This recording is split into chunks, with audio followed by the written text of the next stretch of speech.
Əməkdar artist Kübra Əliyeva xəstəliyindən danışıb. Axşamaz xəbər verir ki, aktrisa Qapqara YouTube layihəsində onkoloji xəstə olduğu halda onu ürəyindən müalicə etdiklərini deyib. Bakıda getmədiyim ürək həkimi qalmamışdı. Aparat qoyurdular, gecə yatırdım, səhər oyanıb gedirdim. Dərman verirdilər ki, iç keçəcək, sən demə ürək deyilmiş. Süd vəzimin altında 2 şiş var imiş, xərçəng metastaz verilmiş. Bir həkim kəşf etdi və Ankaraya göndərdilər.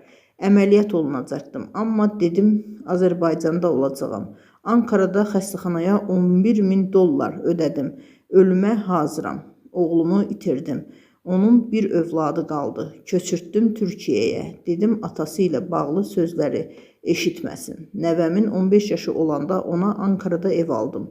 Dedim ki 3 il ömrüm olsun və 18 yaşında onun adına evi keçirdə bilim.